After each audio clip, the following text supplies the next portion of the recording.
Yes! That's pretty good. Welcome back. Hello! Hello! We are back. Round 8 is in the books, and it was certainly a Giants. round of football. Stupid! I'm not even going to give it that joke. That is one of the worst rounds of football I've ever had to watch. Like, refs.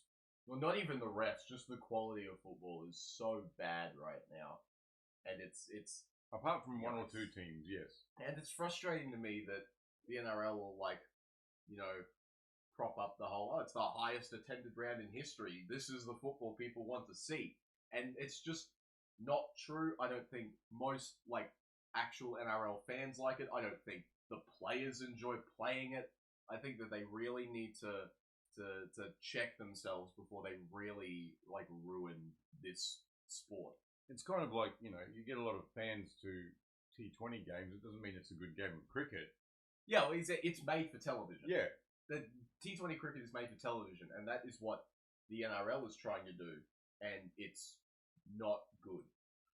No. I mean, yes, it makes for lots of points and all that, but it's becoming more like the under-20s, the Holden Cup from a few years back. Precisely. It's where defence was optional. It's getting quite concerning, in my opinion, anyway. Like, I have to watch all of these games retroactively because my work schedule means I'm working most of the weekend, so I can't watch most of them live. Mm-hmm. But, like, looking through them and seeing the scores, I was dreading having to sit through 2 hours of these. And, like, there were maybe 2 games that I thought were good. And one of them was the one that I actually streamed on Thursday night, the Tigers and the Raiders. I thought that was actually quite a good game. Yeah. Especially if you're a Tigers fan. Oh, dude, they're so good. They are so good. Well, obviously they are. I mean, yeah, they had a hiccup against Brisbane, but that was Luai's first game back, and you can understand. I also think that might just be a function of Brisbane being really good as well. Brisbane have been very surprising, even with their missing players. They've been excellent, yes. But the Tigers, the first half was at least pretty interesting. The Raiders kept it close because Apicorosia killed Noah Martin's feet both at the same time somehow. So he was off. His ankles are broken. He's getting double ankle surgery. Ooh, that sucks. That has to suck. The only time I can remember something similar is I remember Tom Trbojevic spraining both of his ankles at the same time. Yeah. Is the closest thing I can think of. But double syndesmosis. Yeah, exactly. Yeah. But obviously, Apicorosia gets sin bin. The Tigers score both of their tries. Not the Tigers. The Raiders score both their tries in that period of time. Outside that, it was 33-2 for the Tigers in the rest of this game. Pretty dominant, in my opinion. Yeah. Well, Yeah. the Tigers are a team on the rise. Still. They're going so good. I think they're still second, aren't they, on the table? They're Something like behind Penrith, but yeah, they're a team to watch. I didn't have them. I think I had them right at the base of my top 8. I didn't have them high, but look, they could finish anywhere in the top 4 at this point. Yeah, so. I know I had them in 6th, and I was a lot more bullish on them than I think most people were. But even I couldn't have seen this coming. No, and look, it's great for the Tigers. They've been since 2005. They've done nothing.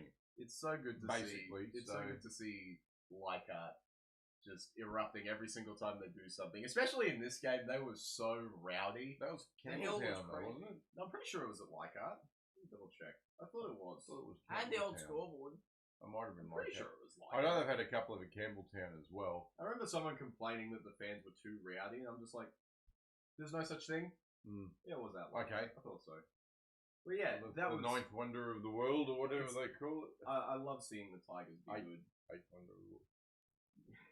The 9th wonder of the world, I think, is Campbelltown. It's not even in Leichhardt. Nope.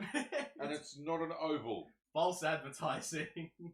That's why the NRL wants to get rid of it, because it doesn't actually make any sense. Alright. They think the screen was just red. Yes, I did see that. That's good. Fine, everything. But that was, it was a great performance by the Tigers. Look, and like you say, I think the Raiders played as well as the Tigers allowed them to play, to be fair. Yeah, exactly. And obviously, you know, it's becoming the usual suspect for the Tigers. Adam Dewey is just shooting the lights out at the if he's moment. not in Origin contention, there's something wrong. Origin is so interesting this year. Might be talking about that. Another guy that could be Origin smoky, Alex Twile. is just doing Alex 12 things, Yeah. 57 tackles with no misses is ludicrous. It kind of is. He's so Especially good. since he also runs 150 meters. Yeah, exactly. Terrell May continues to be amazing. There's so many good things here for the Tigers. How good are those May boys? I mean, that's a pretty good football family, right? Man, it's ridiculous. I mean, on the dude. football field, obviously there's things off the field that. Like if Laurie Daly had any brain cells, almost the entire forward pack should be this Tigers team. Yeah, wow. You got May, Twal. I think Abby Corris out before he got suspended would have been close to playing Origin. Samuel Fainu.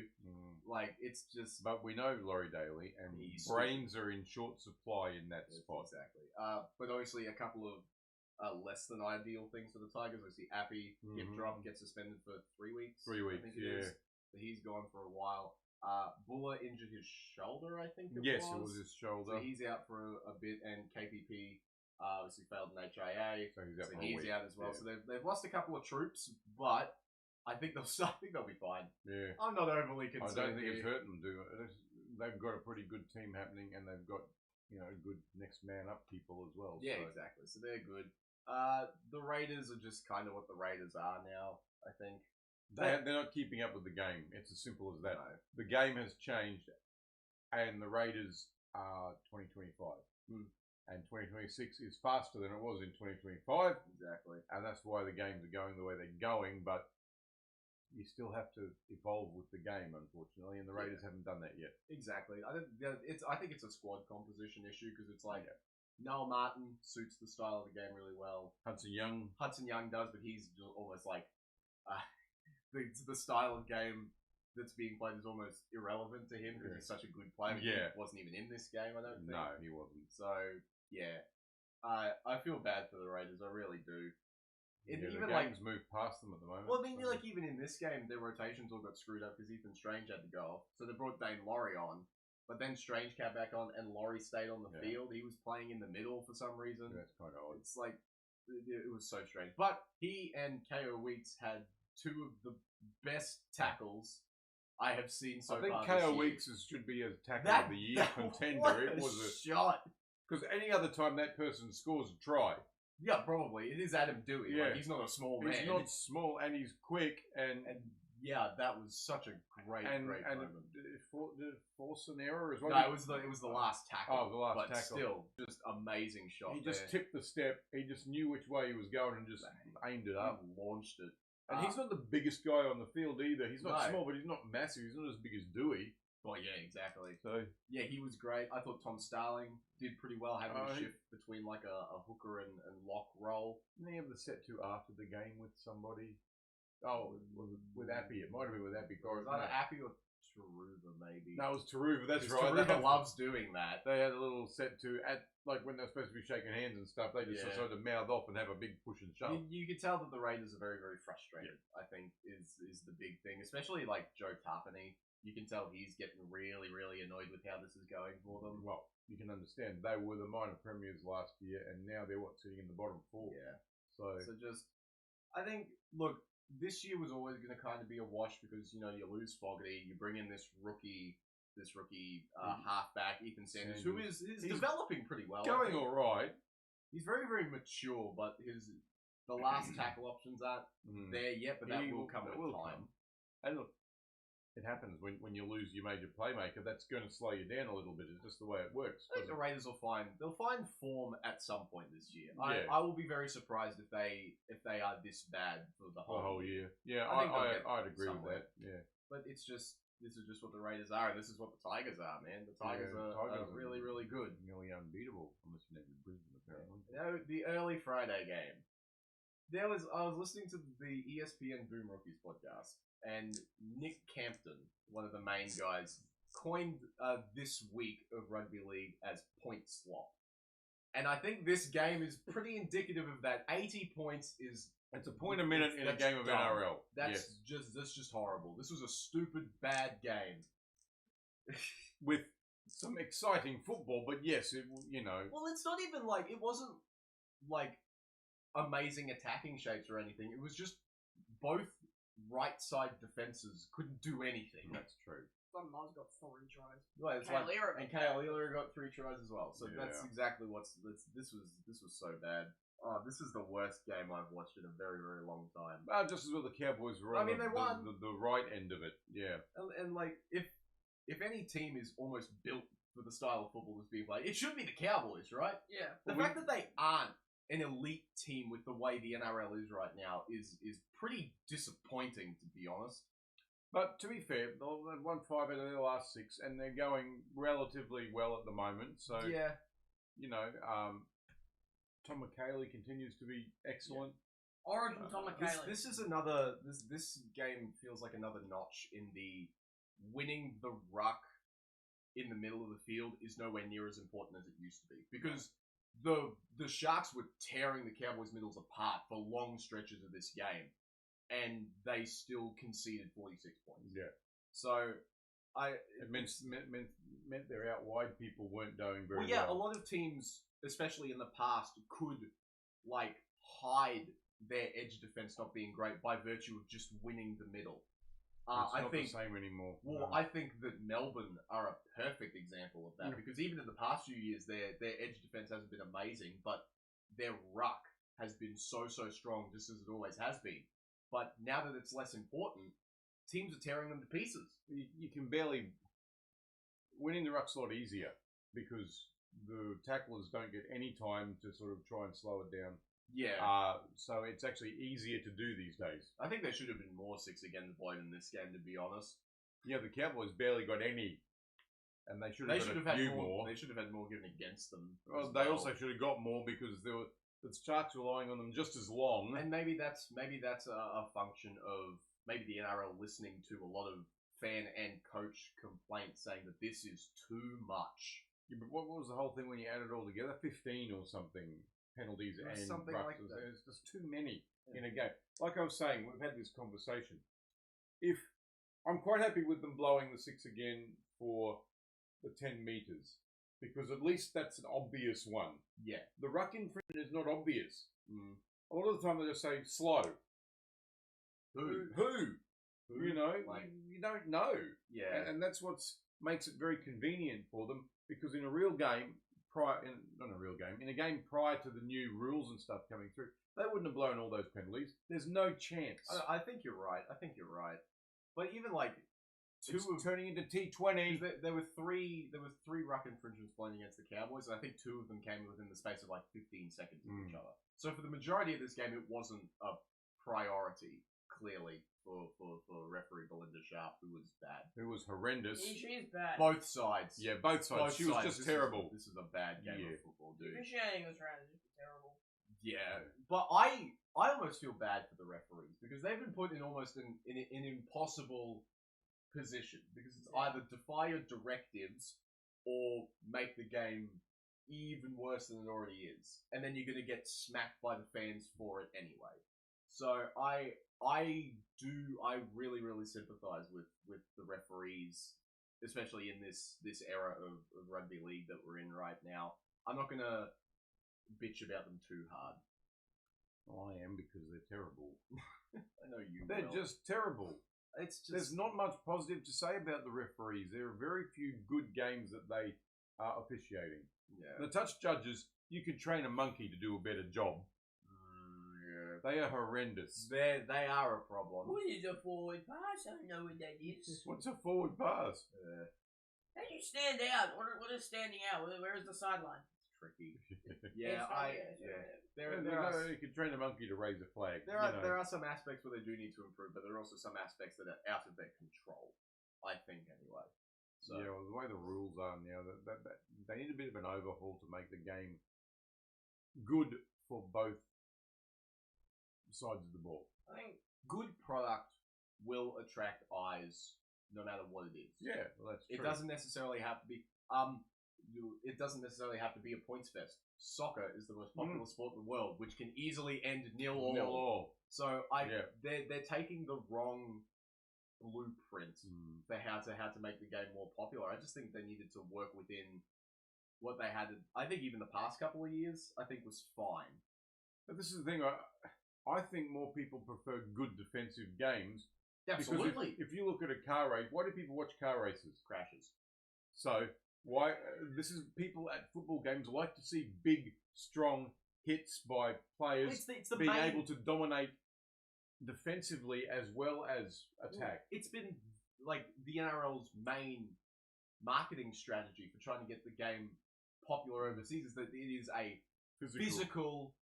It's a physical showcase of these amazing athletes that we have, and you're taking away from their ability to show off To be physical. essentially half of their game. Yep, that's it. Right? And it's really, really frustrating, and I feel bad for the players having to work within this as well, because it can't be an enjoyable experience for most of them, unless you're winning, obviously. Yeah, and look, winning obviously makes you feel better, but there's still you can see mass confusion of players on the field in just about every game. Yeah. You know, and that's not good, because these players are playing within the rules as well as they can as well, because they're training like that. And then when they get blown against and stuff, they go, they don't even know what's happening. Yeah, exactly. You know, so it is very, very, very, very frustrating. as frustrating as it is for us to watch, it's probably more so for them to play. Yeah, exactly. So, and I think someone who's really worn that in the past few weeks, I think, is Cohen Hess. He's been pretty poor, I think, anyway. yeah, look, It's a couple of weeks in a row now where his effort to get back in the line of defense is just not there, because that's what happened with the Taniela Paseka try against Manly, and it happened a couple of times here through the middle of the field where they just went by him. Like, I think was it the Blake Brayley try or something like that? So he had a pretty rough night, and I will give Todd Payton his coaching flowers here, where for Cohen Hess's second stint when he came on, and the Sharks immediately just started rolling up the middle of the field every single time. You take Hess off, you bring Lolo on, and they immediately start winning the ruck again. So I'll give him credit for that, but man, does Hess need to pick it up. yeah, because he started the year on fire, right? He Yeah. was actually really, really good. He prided himself on getting somewhere near the 20 on every kickoff. Just Getting not past there the for him 10 now. was like Yeah. pretty hard in this game. Like, To be fair, it is we the have Sharks. it's the Sharks who have probably the the best, best or forward pack. second best forward pack in the competition. Yeah. So it's a little trickier. And that kind of shows with Tamalolo's run meters were a bit down. Well, he also played just less minutes He this did. week. And he still ran over 100 meters. I mean, Yeah, he was still pretty effective. It was an interesting week to manage him. I guess thought. maybe they did because of the fact that you know, Cronulla's pack is so They're so massive. good that there's no point playing him for that long anyway. Maybe not. Maybe. But he still ran, like I said, he ran, and one of his runs was like 30 meters where he carried a guy for 15 of That those. was hilarious. That was great. He's I still- loved that. He's still looking good this year. Yeah, he's still looking Yeah. fine. And I figured this was how they were going to use him. Yeah. Let him go 100% 3 or 4 weeks. Bring Rein him him back back a little in bit. so he doesn't exhaust himself, Yeah. and he'll be back. He'll For be the- back for to the his Dogs best or whatever, next yeah. week. So Yeah. that doesn't surprise me. You brought up Tom McHaley. Oh.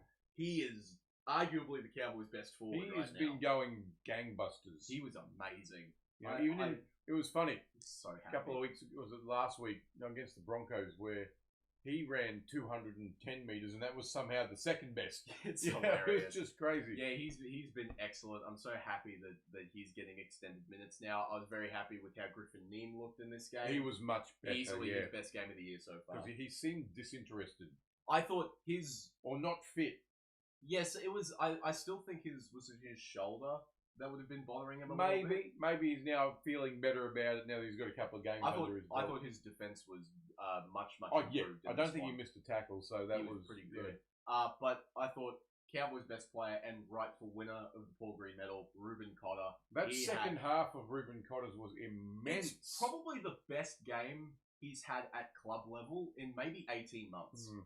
Because he was excellent. He was here. everywhere in defense and attack. His defense was Some of his so hits on people good. who were way bigger than him, It was because he's a amazing. small forward. Let's face it. Oh yeah, he Um, was excellent. But he's got courage in spades. You know. Very, very happy seeing that from Ruben Cotter. Obviously, Drinkwater, big bounce back game after last week. Well, nobody had a good game last week, to be fair. Yeah, well, this was the sort of game that was perfect for him, right? You Yeah. just give him the ball and something is going to happen. Run. Yeah, exactly. That's happened for his first try. Just okay, I'll just run You know around how- everybody. You know how everyone's like, oh, all the all the Rabbits need to do is go left, give the ball to Latrell Mitchell and stuff's going to happen. That's the Cowboys, but going to the right side. Yep. It feels like every single time there's a sweeping play to the right, it ends up with Drinkwater, he dummies and goes over untouched. That seems to be inevitable at some point every week. I'm so surprised. I mean, like it's almost like it should be a warning shot at training. We've got Drinkwater. Don't let him do this. Don't let him dummy and run. Easier said than done, I guess, because his ball playing is so That's good. it, because he could pass it and score, and they'd score anyway. That's it. And he's, like I said, he's like Reece Walsh, maybe 10% slower. Yeah. But he's got just as good ball play. He's got just as good kicking game. Like, he kicked a 40-20 on the weekend as well, which was a very good kick. Yeah, that was excellent.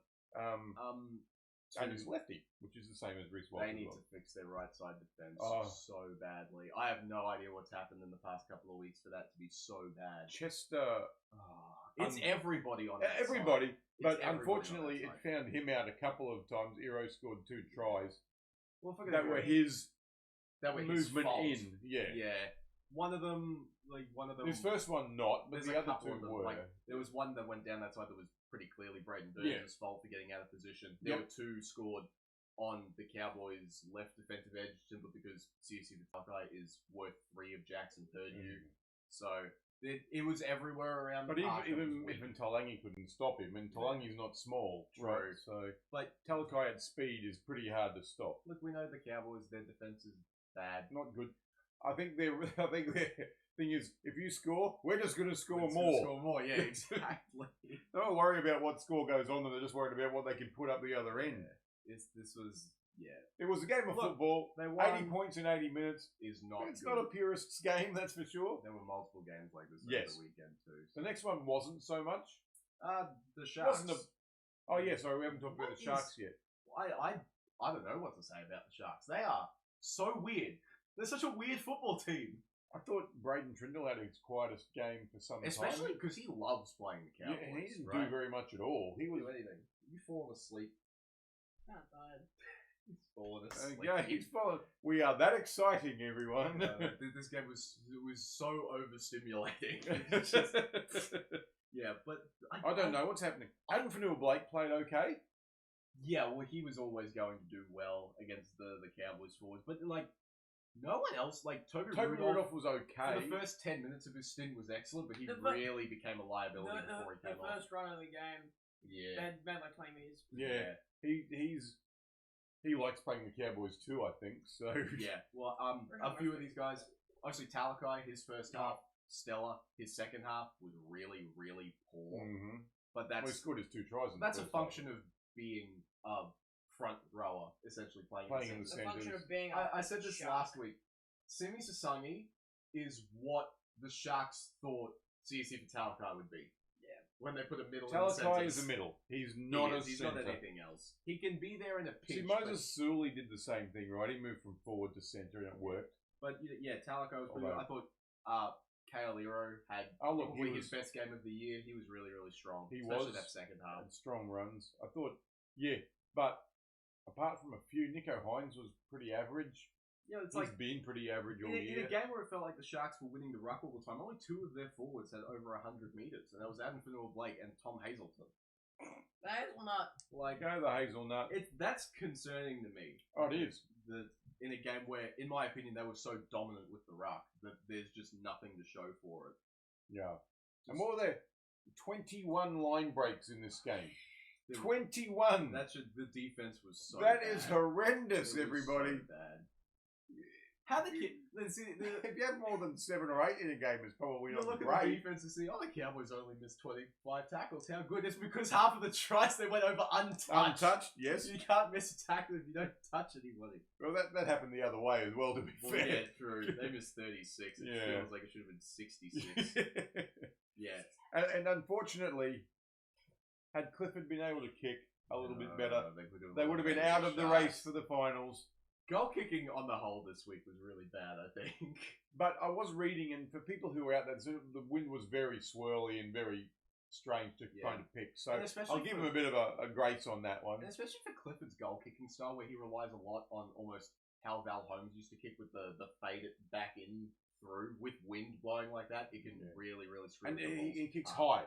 And Yes. of course, the higher the kick, the more likely it's going to get moved around by the wind. Yeah. Exactly. So I can't get a read on the Sharks. I really don't have a clue what they are. They're disappointing, that I know. I know that the coach was very angry. Well, so he should be. Conceding 46 points is horrendous. It is very, very bad. So maybe they took the Cowboys too easily, and then the Cowboys got momentum, and they found it hard to get it back, which is kind of odd to me. Maybe. But Well, we anyway. say that they scored 34 points. That most weeks should be enough to win you a game. Apparently, Not only this week. some games. Yeah. Yeah. So Just crazy. yeah, the Cowboys win. I'm not happy about it, but 2 points is 2 You points. take the 2 points, right? Nolan need to work some shit out Yeah, absolutely. because they're on this is some They're on tilt, man. this is some Bulldogs level disappointment. And speaking of the Bulldogs, What is my going- word, they are bad. What is going on with them? I can tell you because I saw this. Lockie Galvin. No, I can tell you this. I've seen so many outlets reporting this. They have an artificial intelligence version of Phil Gould helping the game plan. I'm pretty sure that's not the case. No, it is. It absolutely is. Really? Yes, Phil Gould has said it.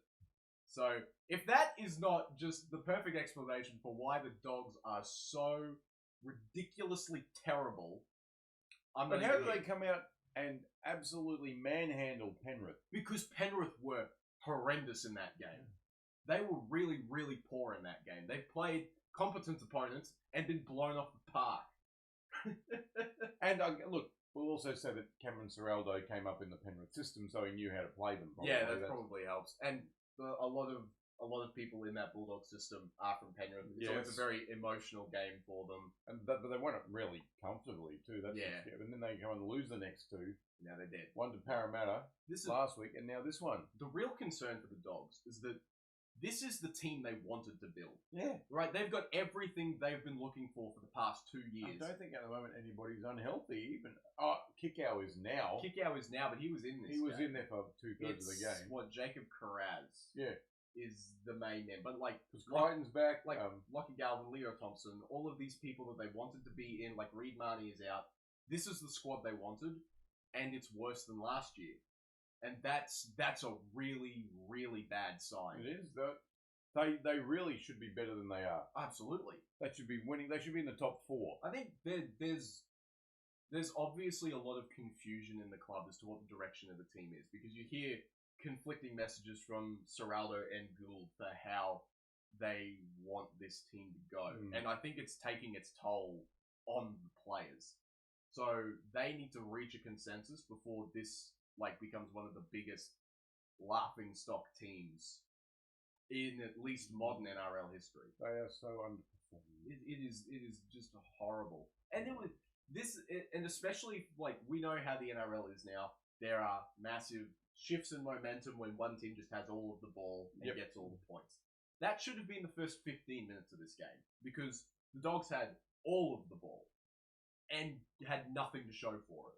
And then that can sometimes really take it out of you. Well, yeah, exactly. And then the Broncos get the ball and immediately score, and the drain on confidence that must be for a team is just horrible. And I'm not great on giving the Broncos anything, but their defense has been really, really excellent. What a weird year.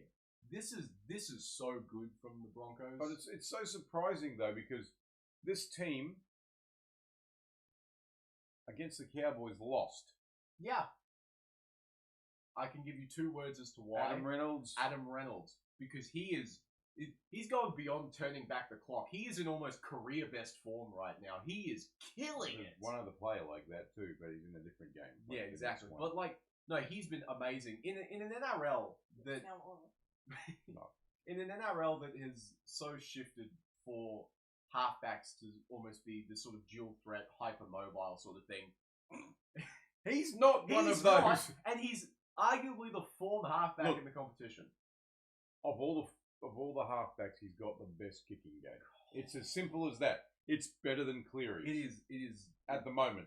Cleary's can be very, very good, but Adam Reynolds seems to be at the height of his powers as far as just control. The ball's on a string. yeah. Anybody else, it goes out over the dead ball line. Him stops, props up. It's like he sees the game from every camera angle possible, And to do that, especially behind a pack that's so undermanned, and to have that much time is just I will give Michael Maguire all of the props for the job he's been able to do with this team. Absolutely. And look, I don't like Brisbane. I haven't liked Brisbane for some time, but there's no doubting how well they're going at the moment. This is making them pretty damn likable to me. Not This me, is so no. admirable. They're still very up themselves, which is what I don't really I know like. one guy you don't like had arguably his best game to date, Ezra Mam. No, he was actually very good. No one. Not many people like him, so you can't really I don't hate him. push that on me. I don't hate him. Well, Weirdo. I'm sorry, he still didn't get what he deserved I from agree with last that, year. but again, that would have. No, I'm not talking even about the NRL. He should have got more from outside the NRL for what That's happened. true, but we shouldn't blame him for that. That's a system thing. No, but it was still his doing. I guess. But look, on the field, he's obviously a talented footballer. Did he step That's out? not a. Did he Yes. step out? That's. He stood out. It's so close. You need to get a microscope on that. But the finish on that try was actually really I'm good. happy. He finished very well. I'm but happy with the rule of cool in this scenario. I think perhaps he may have touched the line, but it was so it's very close. It's kind of. We need to. I'm not need to blaming ask anybody blade for of that. Grass. I'm not blaming anybody for that particular decision. I can see why it could have gone either way. I'm interested to see what would have happened if the referee had actually put it up as no try. Yeah, that's where it gets really intriguing. Because had it gone up as no try, it may have stayed as no try. Because it went up as try, he got the benefit of the doubt. Yeah. Right? Even though they don't use the benefit they got of the benefit doubt. of the doubt. That took took so long to confirm that's absolutely what it was. Because there was obviously some doubt there. Oh yeah. So, and look, it was a good try. Like he put it, the way he put it down, it looked like I don't know what. It looked like he had some sort of mental attack or something. The way he put it down, So but he, good. like what was it, over his shoulder like that or something. We watched Kyle Feld do that for years. We know what. Well, we know what it's like. Even So Talangi can do it these days, but it's amazing. yeah, it was a good try. And look, Brisbane completely deserved their win. They stopped the Bulldogs' attack and then were able to do their own. How hard that is a question, but still, yeah, that was excellent. I want to really shout out their forward pack in here. Ben Talty is amazing for some reason. Xavier Willison. Of course, they've got a second Payne Haas just waiting in the wings to take over. What did you say? He was 205 centimeters He's tall. a giant. That's amazing. I think Bentakura's slightly taller, but close. It's 207 or something. And even like Corey Pates, his first game back, I thought he was really strong in the middle. They're 8, 9, and 10 combined for 116 tackles, missing one. That's really good. Just an amazing job. Yeah, look, like I said, they're building a game on defense, and because their defense is winning, their attack can then show. Right? And how good is it to see a defense-minded team be one of the best in the attacking-oriented current NRL? That's amazing to me. Well, look, I guess, and then I can bounce back to the Cowboys' win over St. George, and I know St. George are going like buskins, right?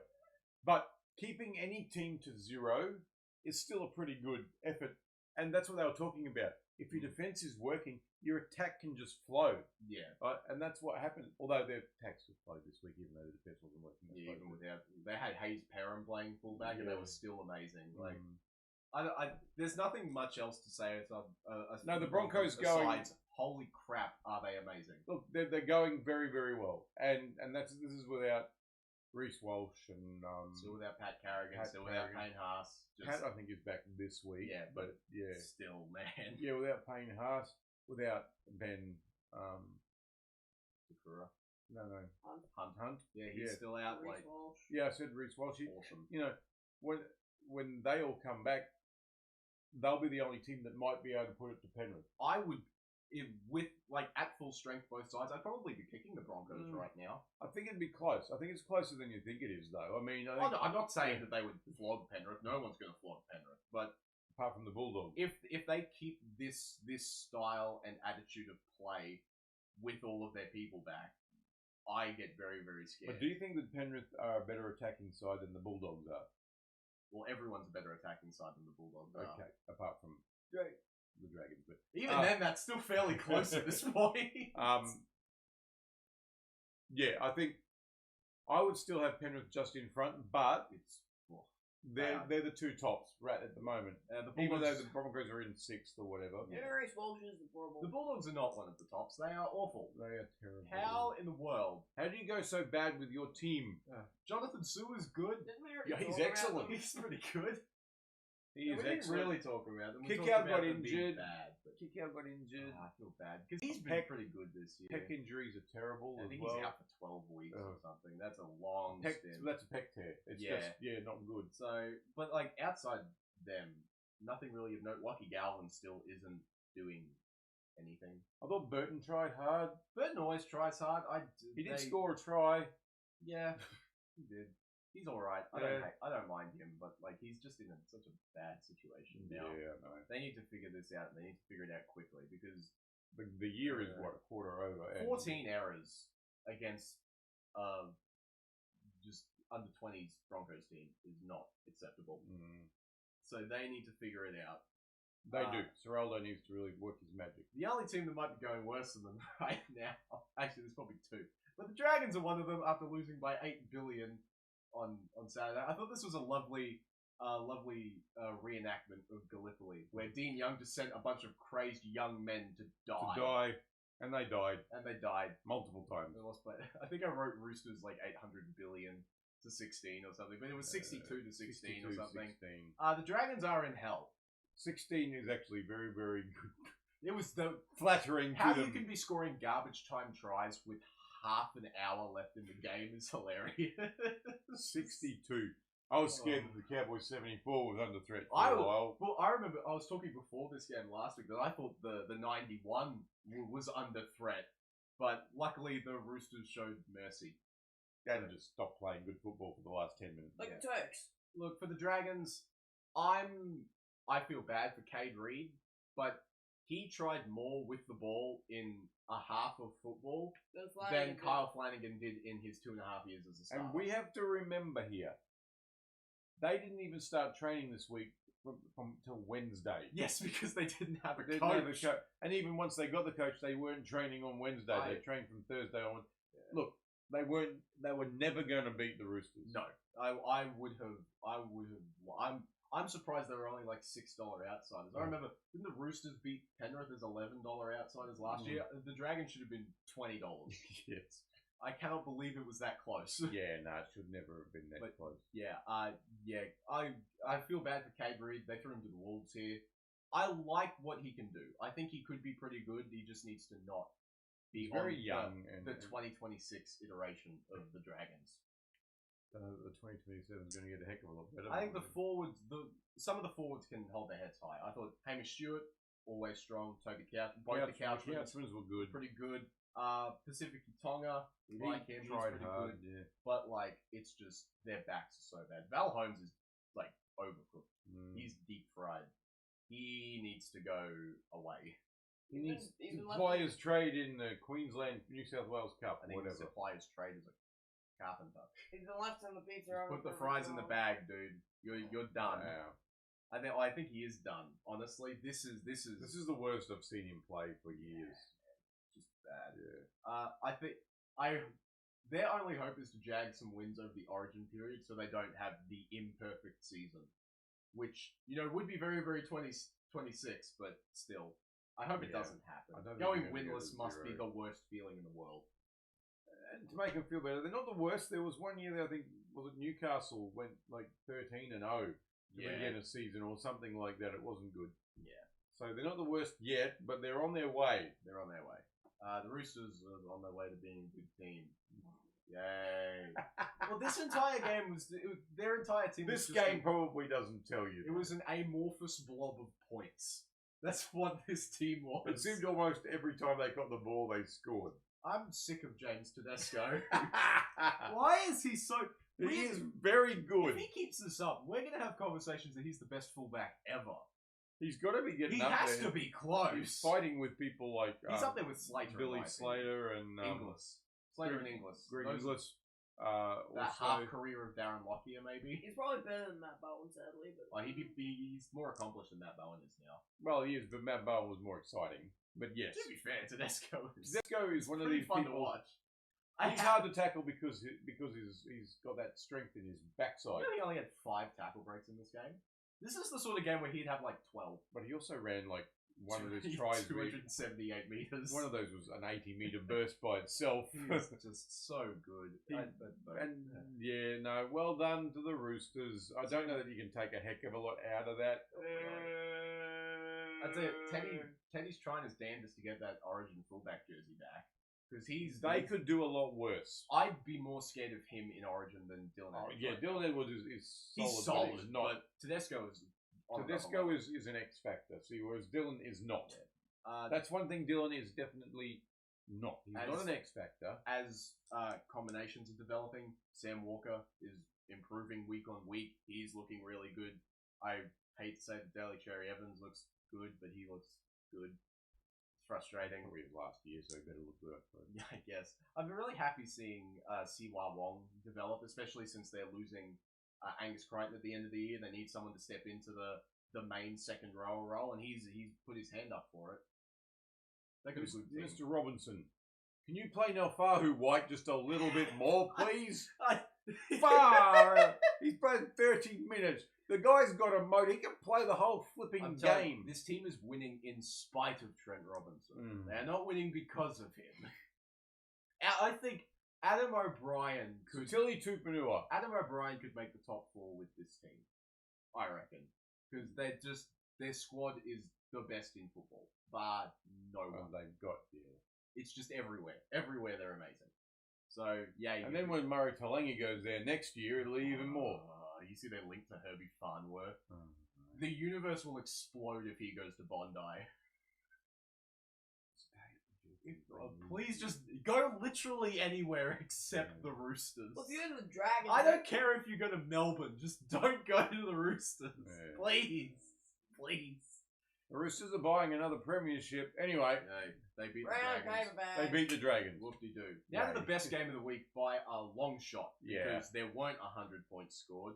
The Warriors and the Dolphins. This was a good game. A good game of football. Warriors started very early, scored in the first 5 minutes.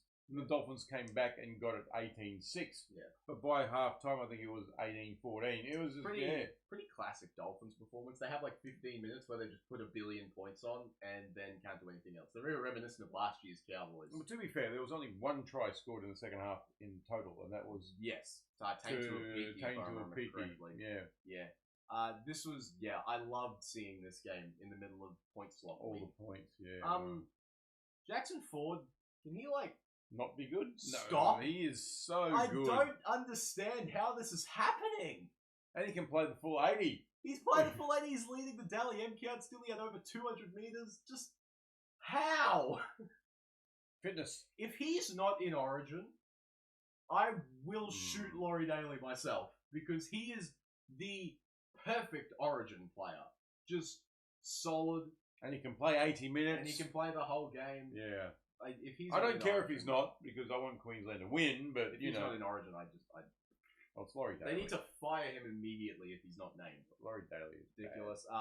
Aaron Clark. He was excellent. He had his best game. Yeah. He was excellent. He was really, really good. Scary. And any game that has Dimitri Vaimalia in it is a good one to watch, because he's amazing. And anyone who says otherwise is treasonous. I'm not sure that's the definition of treason, but yes, he is.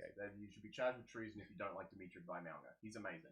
But yeah, just great. Treason is against the king, but we won't worry about that. Great from the Warriors here, completing at 85%. They have 7 more line breaks. I prefer the higher penalty count to 6 again ratio that this game had, despite how many there were. There were, I think, 19 combined or something. But I prefer the 14-5 to like a 10-9 split or something like that. But, the Warriors just keep trucking. I love it. It's good to see. I think I had them in my top 8. Dude, but I don't know. What do they do when Metcalf is back? They're playing too well. Yeah, I feel so bad for Webster. He is between a rock and a hard place to try and figure this out. Because let's face it, they were on fire when he was playing last year. But it's the thing, right? And it wasn't just them being in a slump, because when he got injured and was out again, they're playing like this. So I think, and look, I think we discussed it. I just don't know that they know who's running the team when he and Tanner Boyd are on the Tanner field. Boyd's team. They have to make it very clear that it is Tanner Boyd's team. Because he is going so well. He is so good. Shooting the lights out at the moment. He's just been so good. Just amazing. I don't think the Finns are a bad team. No, by any stretch. But they need to go better. They for some reason just can't break into that next level for some reason. Obviously, Nick Riemann was out in this game, so they played Avarillo at 5'8", and then his hand exploded. Very badly. Very badly. Yeah. So then they had to put Trey Fuller in at 5'8", and yeah, just bad luck all around here for the Finns in this game. That's why they should have done, throw Platt in at 5'8". Honestly, put Fuller as fullback. Why not? Throw one of the centres into the Put Hammer in the centres. Yeah. Honestly, like throw one of the centres into the one of the back areas and you'd be fine. I feel especially bad for like the Finifiliakis and the Farnworths of the world that are truly killing it. Oh, they are. Like they're the best two players in that team at the moment. Yeah, without a doubt. This is another team similar to the Cowboys where their style of football should be so conducive to winning, and it's not. They just can't get their attack moving consistently. I still think they're missing a couple of. I know we talk about the big boppers aren't doing very much. They can still lay a platform, and they're missing at least one good quality one in. To be fair, like who else? Saifidi. Yeah, I guess he comes back, and I think he adds a little bit to the team. Like you still got Platt and Gilbert and Flegler, and both the second rowers are killing it because Lemuelu is also amazing. Yeah, he's been going well. So too. I don't know how Ray Stone does well when he comes on. I don't know how much more they can actually ask for from the forwards. Just a bigger forward. I blame Hammer because of course you do. No, it's his passing game is not good enough to get the ball out to the edges where all of the joy is being found in football. So it's just stopping with him, and he has to run it. Second rowers, and they level him every single time. Well, there's a reason for that. I can guarantee when he goes off to Origin and Fuller comes in at fullback, they're going to score 1 billion points. That's exactly what's going to happen. And then Hammer will come back, and they'll go back to being bad, and everyone will be thinking, why aren't they just playing Fuller there? Because that's what I'm thinking right now. And it's I feel for Trey. He's a very, very good footballer, but put him get him to a fullback hungry team, honestly. Get him to the Bulldogs or something. Bring him to the Cowboys now that we're losing our fullback. Do you see that link to Charles Harris to Yeah, I heard that. But that's partly Clifford's fault because they've offered him something and he hasn't signed yet. Well, the form he's playing with, I assume he wants more than a league minimum contract. And that's what they're going to need to discuss. Yeah, they're going to have to up it by probably $100,000. But also the thing that I take out of that is chasing a half means they don't want to play Purdue in the half, which is good. And that makes me feel a lot more confident that he's going to be the fullback moving forward. Yeah, and I think that's where he. Look, a lot of halves have applied their trade at fullback. Yeah, Darren Lockyer, Michael Morgan. We've had any number of them do that. I think Anthony Milford was a fullback, if I remember correctly. So there've been any number of them that have done that and done good at it, right? So, and even if he was a half by trade. A fullback is basically a 5'8" anyway, so it's not like it's a big deal. They're kind of the same. Yeah. But so the Dolphins, they'll get some wins over the Origin period. That's just how it's going to go. And the Warriors are going to keep winning until Luke Metcalf is back in the team. And then who knows what's going to happen. So that's what happens. Yeah. And then Saturday night. This is the most emphatic, hoodoo-breaking win I have ever seen. Was it 16 years or something they hadn't won in Melbourne? It was a ridiculously long time, and you could feel the Rabbits just took out years and years of frustration on this floundering Melbourne Storm team. This is the Melbourne team that if you want to break a hoodoo, this is the year to do it in, right? Because I don't see them being this bad again. Next year, they won't. This is so weird. I still can't believe it's happening. Look, it is obviously still possible for them to go on a run. It happened with Penrith last year. I'm waiting for them to magically turn it around and start kicking teams' asses. And we're all going to be like, oh, we wrote them off too quickly. I won't write them off until it's mathematically impossible. Penrith last year weren't losing like this. No, they hadn't lost. They were at least losing close games. this Melbourne team is getting blown off the park on many an occasion. And, well, what do you do? I don't know what you can do to fix this team. There's so many holes. Joe Chan is a liability. Most of it is the error. Error count is so bad. They don't respect the ball. And they had this problem last year as well. But they had, like, football still allowed them to be good. Football is not allowing them to be good while not respecting the ball anymore. So they need to really, really work on just holding onto the ball. You saw Craig Bellamy at half time. He's out of answers. He really doesn't have a clue. He went off for about a couple of minutes and then he just went. It's up to off. you guys, right? He was just like, I cannot work with you if you are not going to follow the game plan. And he said it was embarrassing. And it is. I think that's a very, very apt description of what this team South is. played well, don't get me wrong, but Melbourne, They're bad. helped them a lot. And you know what's sad is that I have disparaged Suafalongo many a time on this show. If this game was anything other than a blowout, that try would be hailed as one of the greatest individual plays in the history of rugby league. Because what in the world? It was very cool. He pulled the onside kick on them. It was amazing. Like he kicked off, gathered it, and ran scored. 50 metres and scored. That was awesome. That was such a good try. Look, he's an exciting player. He's just not in attack, but he's not a good fullback. His defence isn't great. I still think his best stuff is on the wing. And with the complete lack of wing stock that Melbourne has right now, I'd be thinking, well, you may as well just chuck him back there. Put Meaney in at fullback because he's done that before. Probably better. Or put Munster back there. Put Wishart back there. He can probably do it. He can do anything. He's a super sub. Exactly. So there's not. Look, I'm telling you, when Bloor is fully healthy and when Lasati is back, their edge defense is going to get heaps better, and they'll be able to attack through the edges better, and they will start winning games again. But this I tell you, they are missing Elysia Katoa. They are so missing Ellie. They're missing him so badly. Yeah. He must have been one of the most important cogs in that wheel. You know, because he goes down, can't play for the whole year. Rightfully, we don't expect them to to wreck his health, but they're missing him. They are so missing him. They are really, really. Look, there's such a big. Stefano's trying very hard, but he may have been the best forward on the field. He was really, really strong. He's like the last of the Mohicans, right? He's the only one do it, last man standing. This is the worst I think I've seen Cameron Munster play ever.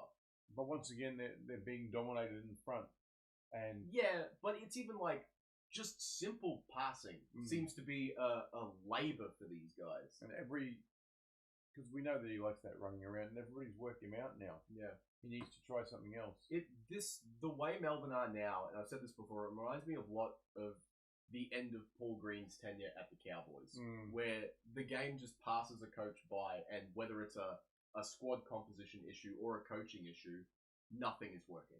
Yeah. So they need to get something and get it pretty quickly because the year is disappearing. Oh yeah, you probably need 13 wins to make the finals. Yes, that will give you 32 points. They need to only lose like 2 or 3 more games for the rest of the year to make that possible. That's going to be hard. What a alien situation for Melbourne, who have been good forever, essentially. Well, they have. For 22 years or whatever, And the Rabbits are very good. They're going very, very well. Once again, I look back at the Roosters game over the Dragons and say, oh, they won by lots. Yeah, but the Dragons are crap. Melbourne are also crap at the moment. And you could tell there was a lot of emotion in this game for South. And that, I think, is typified in Latrell Mitchell just putting up the biggest middle finger field goal of all time.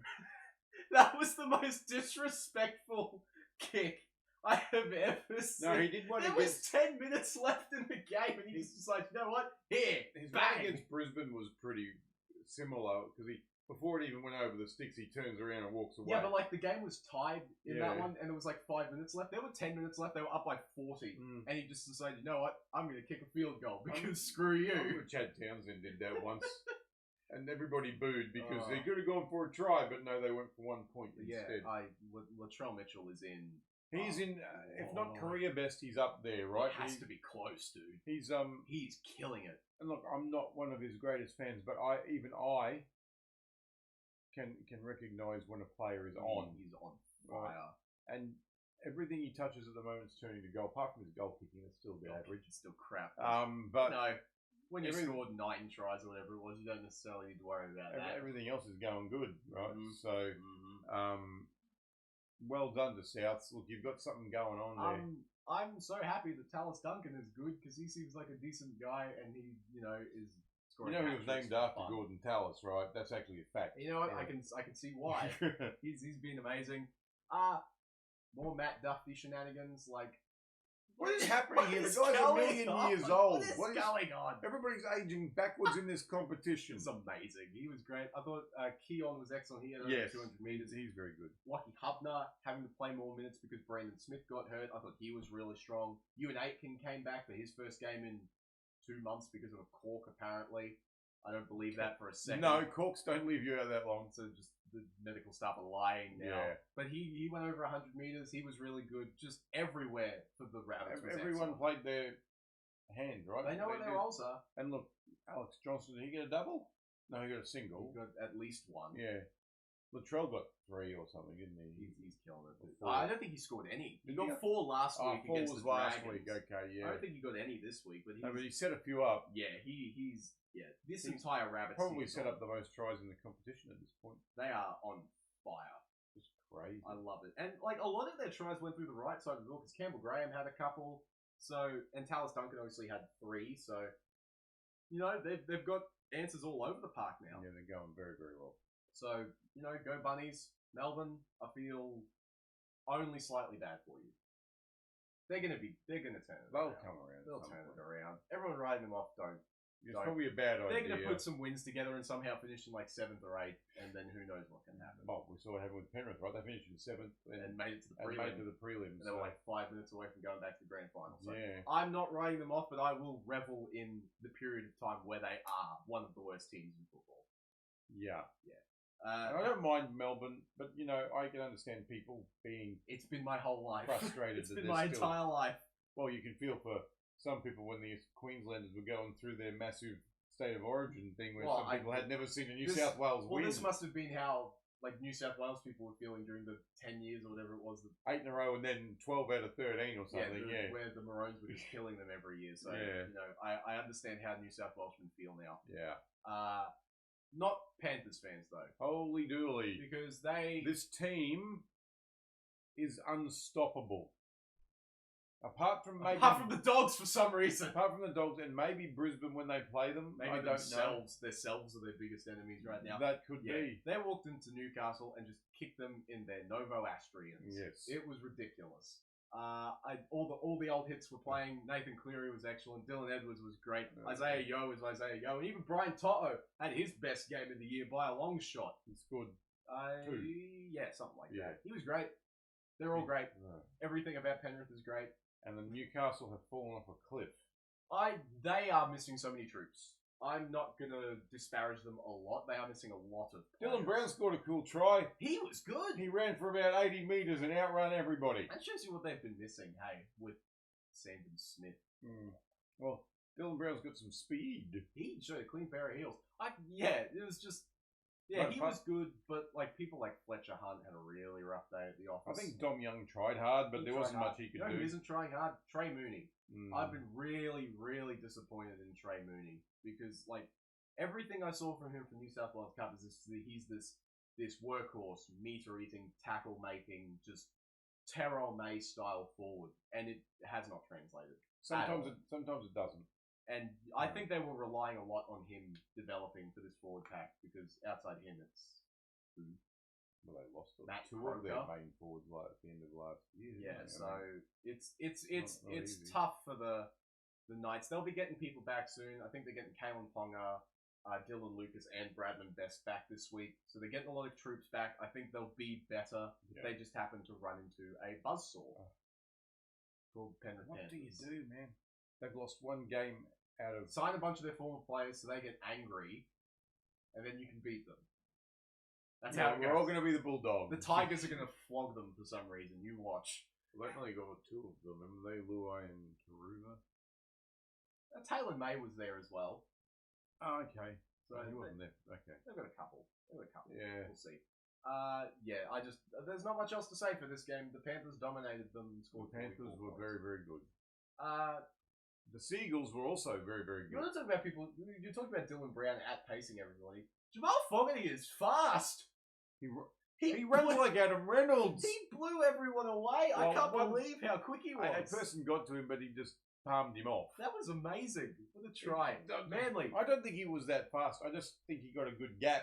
Yeah, you're probably right, but still, it was. He runs funny. He runs like I said, he runs like Adam Reynolds, like his feet just above the ground. His feet are moving. His legs are moving faster than his body is. Yes. It's hilarious. Bosball is still undefeated, It 4 in a is row. So far, What is happening? they will come against a team that they will get beaten by at some point. They just, they took care of business against a struggling Parramatta team, and that's all you want for Yeah, for look, Para are a team going like like this. bastards at the moment. Yeah, you kind of feel for Riles. He doesn't have much up his sleeve Oh, at the man, moment. you talk about all the people that are injuries missing and stuff, troops, yeah. My word. The fact that if your only forward that gets over 100 meters is Luca Moretti, you're in trouble. Yeah. You're in trouble. Just yikes, Yeah. dude. I feel bad for Para. Yeah, they just got, and Mitchell Moses, as good as he He's is, trying. is not. He's trying. I still really like how Josh Papali'i is looking. He's trying pretty hard. Yeah, he was very good actually. I was So, quite happy with him. There's a couple of good spots here. I think this Saxon Pryke guy that they're coming off the bench, he's looking really strong. But they're just missing so many forwards. Simonson, I think he goes all right. Simonson's out, isn't he? Oh, not him. No, his leg got busted. Sorry, not by, him. Who's the Sean Russell? the centre maybe or the Will other one? Penasini? Penasini. Yeah, he does okay. He tries pretty hard. He does all right. Yeah. But it's just more of the same for the Eels because they just injured all hell and back. It sucks. And it's more of the same for Manly, where the game plan seems to be give the ball to Homole Olakalatu and let him destroy teams. And it's working because he might be the most physically. He might be the person that outmatches teams physically the most of almost anybody ever. Possibly Payne Haas pushes him, I'd suggest. He's but just yeah. so 22 carries for 226 meters for an edge. It's ludicrous. He's so good. If he's not playing Origin as an impact forward off the bench, I'm not even here because that's absolutely what he should be doing. Yeah.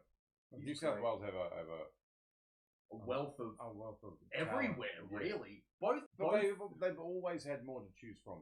but it's even like I feel like both sides have a lot of interesting choices to make come Origin time in a couple of weeks because it's No, we know Origin's coming up because Tom Dearden is starting to play out of his skin. Exactly. We brought up Jamal Fogarty. He's looking to really, really come into his own now that he's been in this system for a while. Yeah, look, it's always going to take a couple of games, but He's been great. under Seabold, obviously, there were some issues, but, They're just playing simple, fast football. I think that's what Foz has done for them. He's Simplified the game. simplified everything, yep. Yeah. How good. Go And, Manly. and give it to, their fast players. Is Anthony Seabold the worst coach ever?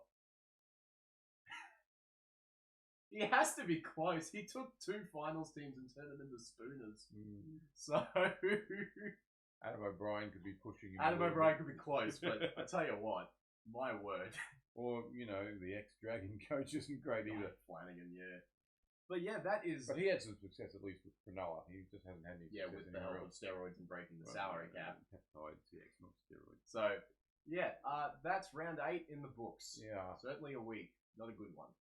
Hopefully this next week, there's a lot more interesting, could be closer games here.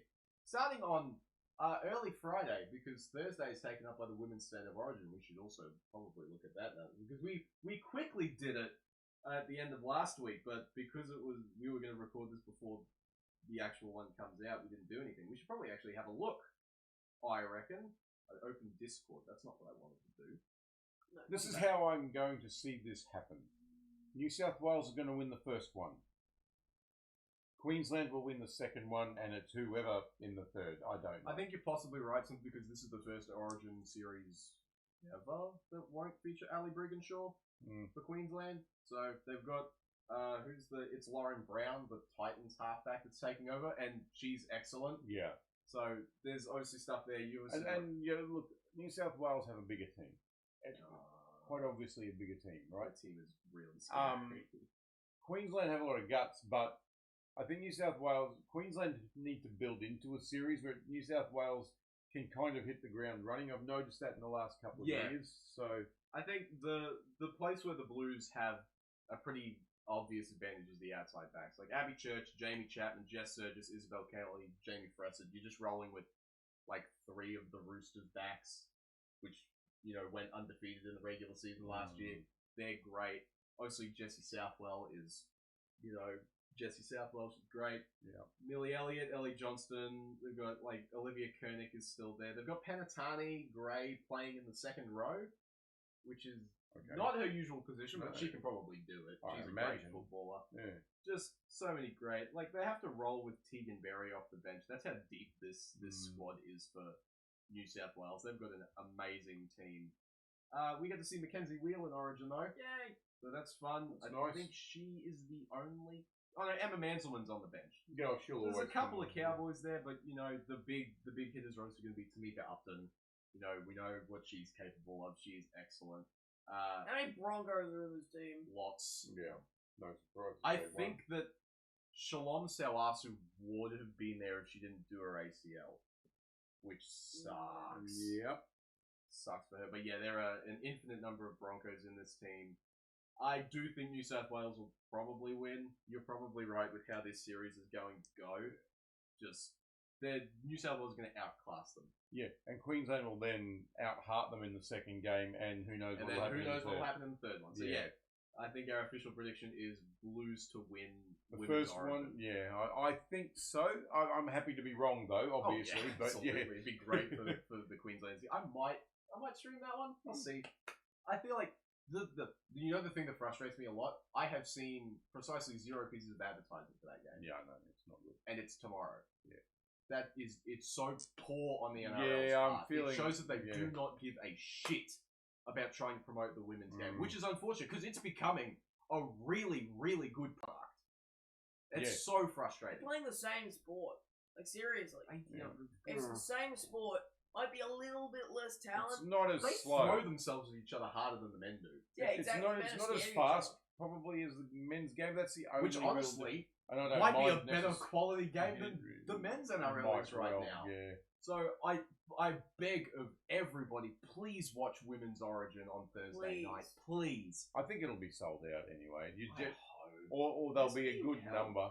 It's at McDonald Jones. Yeah, they'll get a fair number of people. It's at Accor. No, that's the men's game. Oh, that's the men's game. I can't read. Women's. It is at McDonald Jones. Yeah, well, that usually gets filled. It's at McDonald Jones and Sun. What's the last one? Is the last one Accor? C Plus. Oh my word. The third game is at the Gold Coast. So there's 2 games in Queensland at least. Yeah. Well, yeah. Yeah, it's incredibly frustrating. So if we know anything, it'll be raining in Newcastle. Of course it will be. And Queensland will win because Lauren Brown just is the most clutch player of all time. Lauren Brown's really good. Yes, I'm hoping she really puts it on. It'll be a good game. But I just think New South Wales will have them in the first game. Origin for women is tricky because a lot of them haven't played football in a while leading up to it, or whatever. Right? Yeah. So it might be sloppy, but it'll at least be more watchable, I think, than a lot of current NRL. Yeah, I think so. We shall see. Round 9 opens with the Dogs playing the Cowboys at Accor Stadium. I have no idea. I legitimately don't have a clue who's going to win this game. I'm going to tip my team. I think they can. I just don't know. I really, really don't know.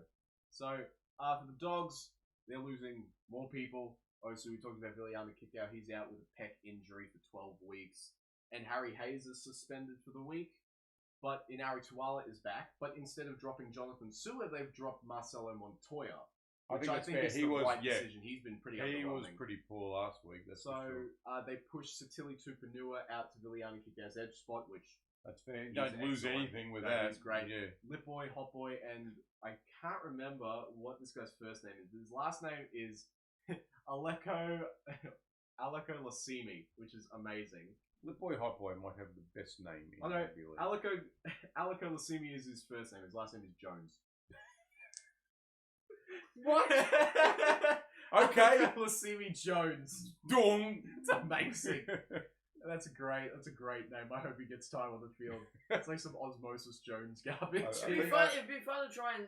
I think no, it's okay. Try and pronounce that name because I think Jones is easy to say, and they always go with the last name. Yeah. He's there. For the Cowboys, Murray Talangi is out with concussion, so Laybutt's on the wing again. He's done that before, so that's okay. New face on the bench, Mason Barber. I like it. I really want to see him play at some point. I don't think he'll play this week, but I think he'll at least have been able to train with the squad and all that sort of stuff, so that's pretty good anyway. So, at Accor, they've split the last 4 games. The Cowboys have 3 of the last 4 against the Dogs overall. Yeah, I don't have a clue. I'm a pessimist, so I'm going to tip the Dogs, but I will not be surprised however way this game goes. I think Cowboys actually have a better form than the Dogs at the moment, so... That's not hard. Well, then... But also, historically, if there is a team that loves playing other teams into form, it probably is the Cowboys. But I just think at the moment they're playing with a fair amount of confidence. Last week's confidence was through the roof. Take away the short ball to Preston, and you're good. That's all you need. Have 3 people marking Jacob Preston at all times, and you're probably going to win this game. Yeah, well, see, I think Drinkwater will have another big game. I think Dearden will have a big game. Tupanua is a great tackle-busting forward. He's going to be on Kickout's left edge, which means he's attacking the Cowboys' right defensive edge, which is pretty weak. So there could be a bit of joy there for the Dogs. That's all I'm concerned about. Their defense wasn't great last week, so I'm looking for Cohen Hess to bounce back. I think they need him to have a good game because this Dogs forward pack is still pretty good. Yeah, I think Hess does need him matching up against Sam Hughes is really interesting because they're pretty similar styles of player. I hope that Maya just has good confidence building. He is named to start, but they did relegate him to the bench last week and started McKaylee, so which I didn't mind necessarily. I think that's fine. They love playing Ruben Cotter on the edge, so. But he came on and played 60 minutes still. You know, it was like not like he didn't play. And he wasn't horrible.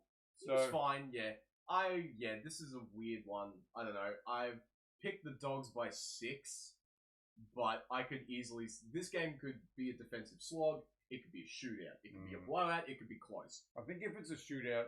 Sorry, I think if it's a blowout, I think the Cowboys probably win. I hope you're right. If it's close, the Dogs could do it. That's the thing. I think if there's lots of points, the Cowboys have more points in them than the Dogs have. I think that's correct. So I if it's a low-scoring game, then the Dogs may be able to get up. That feels like how the last few games between the Cowboys and Dogs have been, though. Like the one up here was 14-12. They had the one that was like 14-8. So they've had a few grinding games. They have.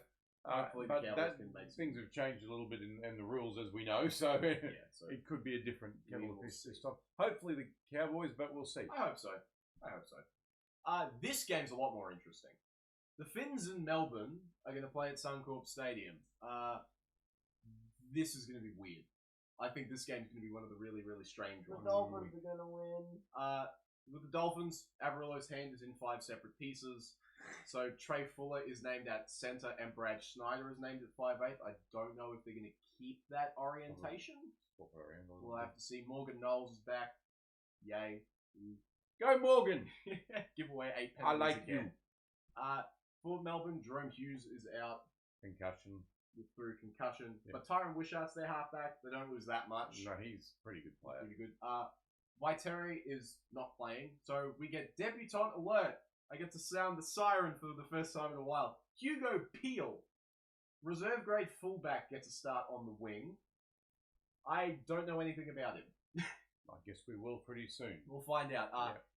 Every forward has been benched, essentially, aside Stefano. So now they've got Bloor and Lasati at the starting edge pairing. Lasati being back is massive. Yeah, I think that's big for them. Alec McDonald starting at lock. Loyero and Chan are on the bench. Trent Toalau is named possibly for club debut at 14. Chan is lucky to even be in the side. Lots of moving pieces here. At least Bellamy is making some changes. And that's it. He's not a coach that will just say, right, you just keep, be stubborn and keep going and going and going. He's going to move people around. This game is all going to be on Jack Howarth and Nick Meaney to pick up that edge defense. If they can play well, I think Melbourne are a real shot. I've got them winning this game. I don't think they're going to lose 7 in a row. That would almost be...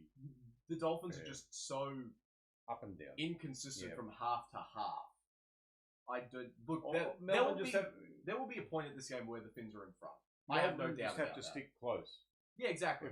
If they're within a try at half time, they'll probably come over the top. I will not. Given the recent form the Dolphins have shown. Exactly. Anyway, I think Melbourne will win this game, and then some questions are going to start being asked about the Dolphins. yeah, I feel for Wolf. I don't know. Bad coach. I don't think he is. Bad coach. No, Hammer's just a bad fullback. He got Tomlin to almost be just. This is the beat battle Australia. This is the battle of players playing fullback that shouldn't be playing fullback. That's what this game is. Have fun. Farlong is probably better than Fast Hammer. people that can't pass. Farlong is better on his feet though. Fast people that can't play fullback. Perfect. Yeah, Melbourne will win, I think. Typical Finns. I can see it going either way. It could go either way. I but- can see the Finns winning this game 50-6. Yeah, I can also see Melbourne winning this close. 22 to 18 or something. I've got them yeah. 28-22. Okay, So I guess we will see. we how will that goes. see. Much less consequential game, I think. The Raiders and the Titans are going to play each other at Seabus Super Stadium. Have you tipped the Titans? I have tipped the Titans. You're an idiot. Well, my How bad are they going? my rationale for this is that the Titans are improving week on week and the Raiders are stagnant. And the Raiders just had to buy. So, not Raiders, the Titans just had to buy. Yeah. So, I don't know. They've got AJ Brimson back, which is good. After Yay. he had a game off to witness the birth of his second child, I Nice. say. So, Well, I'm congrats glad to Good job, AJ. Mr. and Mrs. Brimson. Yes. Thank Alexander you. Brimson. Alexander Brimson. It's always so Jr. funny here. Alexander the Great. It's always funny to hear Alexander I don't think I know Brimson. that's his name, but No. yeah, I just said Alexander because that's his actual name. We just don't hear it. We just hear. Speaking of AJ. funny centers, centers with funny names, we were talking about this last week. You know Simi Sasangi, right? Yeah. His real name is Nathaniel. I don't know where the Simi comes from. His name is Nathaniel. His nickname is probably Simi or something. Well, you look at Tamalolo's name is not Vi. Jason, it's Vi. Or Vi.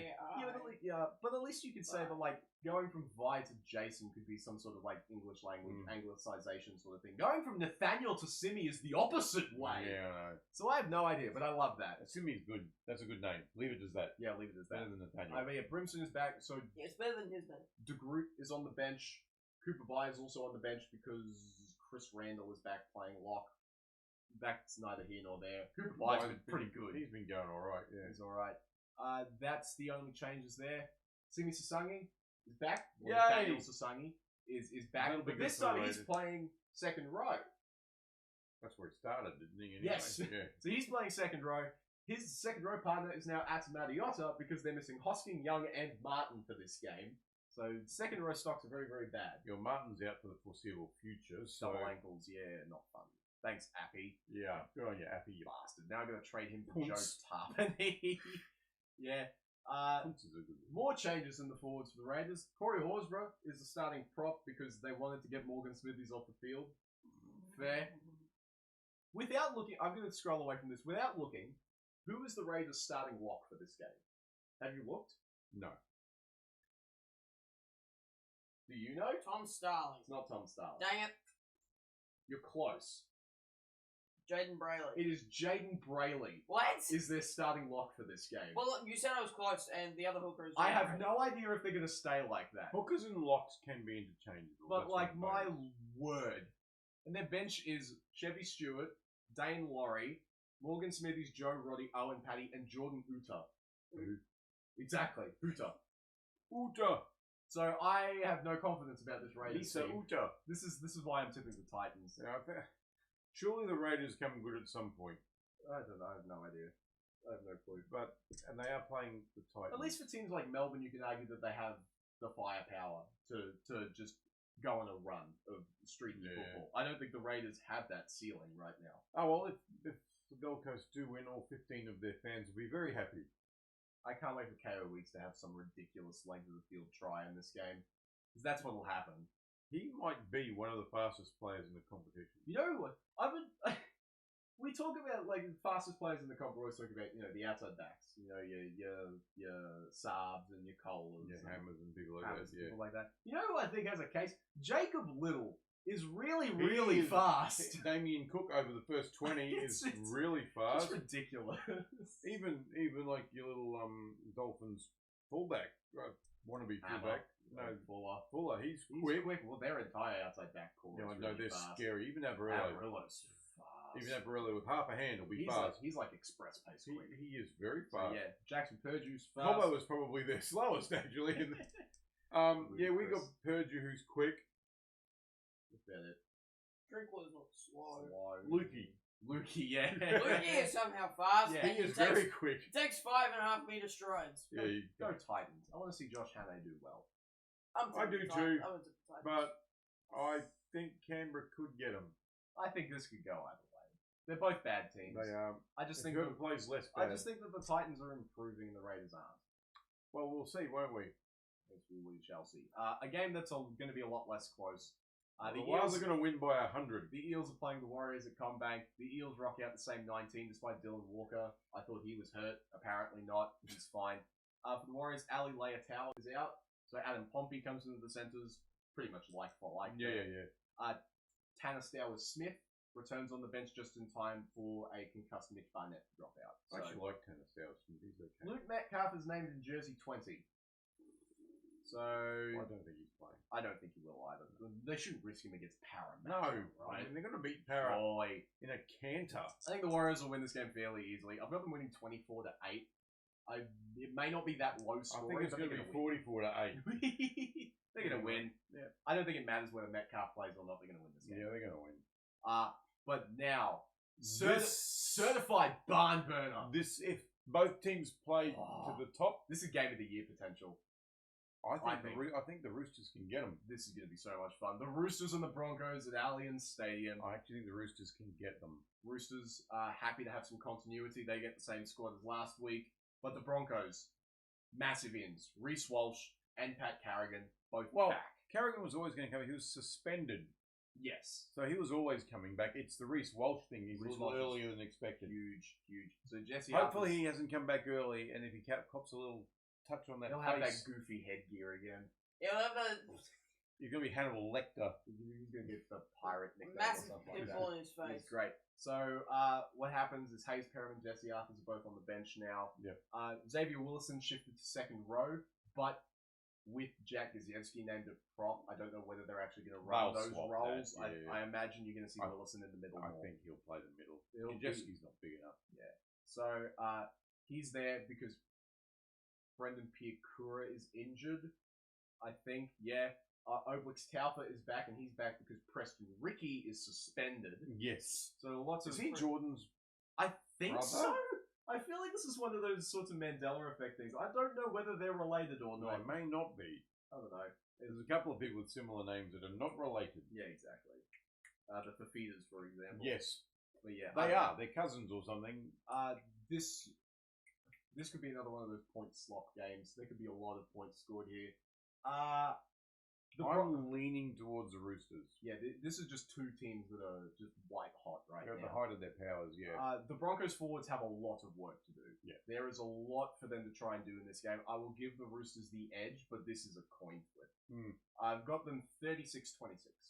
This will be fun, though. I think it'll be, like you say, I think it'll be the best game of the round, at least. Reece Walsh is going to tear them to pieces. Either that or he's come back too early and he doesn't... Uno secondo. He's run away. Either that or he won't have a good game because that's Reece Walsh for you. Yeah, I suppose. I feel like he's gotten more consistent. He's still got that kicking out on the full. He's still got those sorts of things that can happen when he goes 40-20s and stuff. But look, he's a great player. Yes. He just needs to rein it in sometimes. He's back. What's he holding?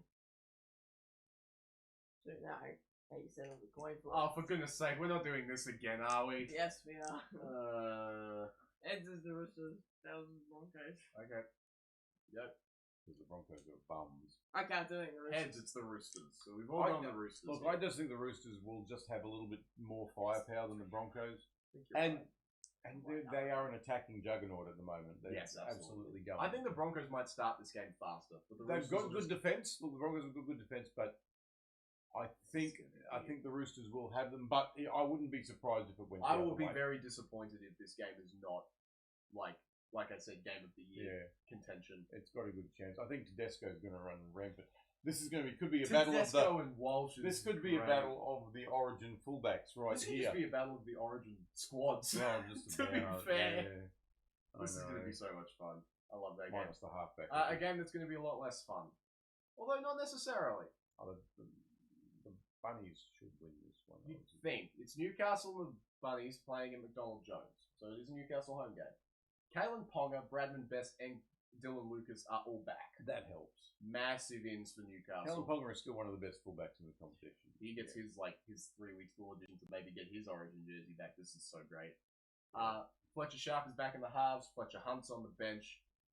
Tyson Frizzell is also back. He's on the bench. Sandon Smith is dropped there as well. And Francis Manu-Lulua, we got 2 weeks of him. He looked fun, but now he's on the bench as well. So that's a lot of moving and shaking here for the Knights, but they need these troops back. So good for them. For the Bunnies, Brandon Smith is in the reserves after a calf complaint last week. So it remains to be seen whether he plays or not. With him out, weird saying Keon Kolomatangi is named to start on the edge because Brandon Smith is out. It's a sentence. But he was named an edge last week. That's odd. So weird. Yeah, elsewise, it's the same crew for the Bunnies that destroyed Melbourne. I'd be very careful here if I'm the Rabbits. I think Newcastle really, really put it up to them because when they're healthy, they're a pretty damn good attacking proposition. Yeah. I'll give the Rabbits the win, but I've only got them winning by 2. This will be close. Well, I hope so because we want some games that are okay. There could be a lot of close games this week. Yeah, it's possible. Matt, what do you think about this game? I said the Bunnies. You got the Rabbits? That's fair. I've got them winning. I think it'll be close, though. It's going to go to extra time. Oh, that'd be fun. 2-point field goal from Latrell Mitchell. Kalen Ponga just kicks one. Oh, that'd also be fun. Yeah. All right, so that'll be fun. Can it not be Latrell Mitchell if it's a 2-point field goal? Why do you hate him so much? He's so cocky. And out of this game, he'd be the only one who could probably do a good 2-point field goal. I'd say so, yeah. So I agree. He's not even in it. Still Matt Duffy. Yeah. Matt Duffy can do a 2-point field goal. No, I don't think he. No, I don't think he can kick a 1-point field No. goal. He couldn't get it over anybody's head. I don't know that he can kick. Speaking of people who can't kick, the Sharks. Oh wow! What a great segue that was. The Tiger Sharks game. Yes, we're playing in the Great Barrier Reef now, except it's a Shark Park. Between the Sharks and the Tigers, Cam McInnes is back to starting. Cole Hoon is on the bench. Good for them. I like Cam McInnes. Britt Nickera is also named to start. He pushed Billy Burns out. So I don't mind that. He's a good player, Britt Nickera. He's to get his defense right. For the Tigers, Jarian Bullitt is out with a shoulder injury or whatever it was. So Sunia Taruva is the fullback now, which I think is the 3rd position he's played this year. We're only a third of the way through. He played centre as well, didn't he? With Luke Laulilei being back from suspension, just in time to take his spot on the wing. Nice. Api Coruscant was suspended, so Tristan Hope is the starting hooker. Kaikus Paul is out through concussion, so Tony Suka is now their starting edge. Why not? This is a game that the Sharks could actually win. Yeah, this is the best time for the Sharks to come up against the Tigers. They're missing a few players. Yeah. That being said, I still think the Tigers are playing too well. I think they will still win, and then there's going to be some really interesting questions about Cronulla moving forward. 20-10 for the Tigers.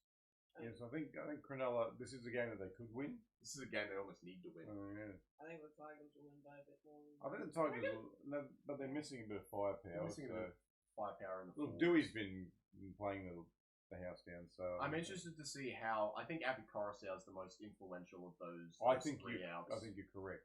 So because Taruva he's a Swiss Army knife. He can play basically anywhere. Tony Suka did a job for them at Edge last year. It's the downgrade from Api to Tristan Hope, and that's no disrespect to Tristan Hope, but Api Coruscant is one of the top hookers at the moment. Yeah. So it's his organisational ability is going to be interesting. He's a little bit like you're talking about Adam Reynolds. I think Api also sees all the game, you know. So you're going to be putting a lot, I think, on the shoulders of Jerome Luai to try and organise this team. New future PNG chief Jerome Luai, indeed. Say. The chief number 1. Number 1. So Alex Johnson number 2. So good for them. They needed a marquee signing. Alex Johnson's a number 2.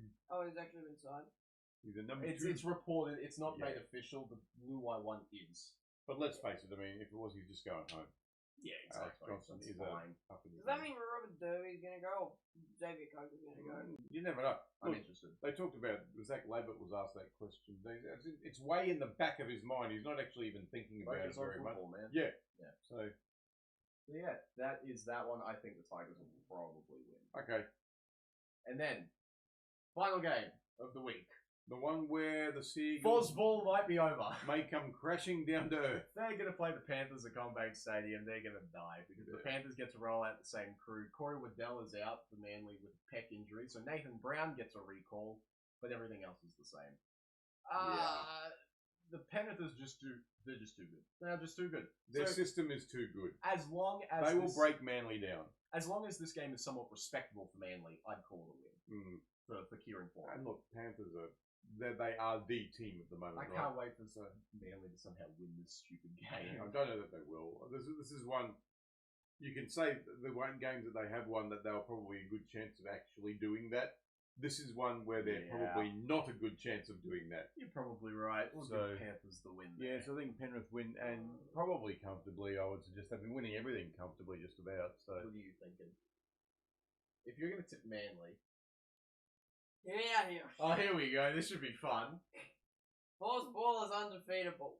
I think it's very defeatable by a team that knows its game. Fosball is good. Counterpoint. It's Penrith! And this year's been stupid. They've been beaten by one team. To be fair, it was the Dogs who It are was. worse than Manly are. I know, but I don't think you're going to see Penrith play that No, badly I again. think you're right. It was them playing badly that allowed the Dogs to win so comfortably. They're not going to make those silly errors again. They're not going to miss tackles like they did. They're just going to be regimented. They're going to just wave after wave after wave, kick to corners, wave after wave, score a few tries. Manly will go, what do we have to do? They are the team that best sticks to their systems. They do. And Yeah, they're damn good systems. they are. Penrith will win. Penrith are going to win this one. So, that's round 9 for the NRL in preview, I suppose. Hopefully it's better than this week. Hopefully it's better than what round 8 was. Yes, we'll see. That's all we can pray. Yeah, I think that's it. Does anybody else have anything they want to add? No, I don't think so. Go Queensland. Go Queensland, yes. I will see if I watch it. Yeah. I'll watch it. Whether I stream it Maybe is a different that's question. all right. We'll see. We'll watch it though. It'll be a good game. I hope so. Yay! Yeah, so I think that's it for us. Okay, everybody, hope your team goes well, unless you're a Bulldogs supporter. And that's irregardless of whether it's playing the Cowboys or not, because I love laughing at you. I hope the Bulldogs lose just for you, Winston. Winston Neville. He's great. I like him. He's fun. There's a couple of really good NRL content creators out there. I love the mates. The mates are great. Oh, there's The mates the are Marts. so- Marts. Sorry. I do, they're they actually have hilarious. a pretty good gauge on the game, right? They're actually very, Pretty smart. very good I like at how them. they do it. Yeah. Alrighty. Cool. Comedic. Alrighty, cool. There's nothing else that We will happens in catch the you world. guys in the review next week. Like and subscribe. Maybe tomorrow. Yes, maybe tomorrow. Maybe We will see. tomorrow. We will see. Enjoy your week, everyone. Catch you guys. Bye.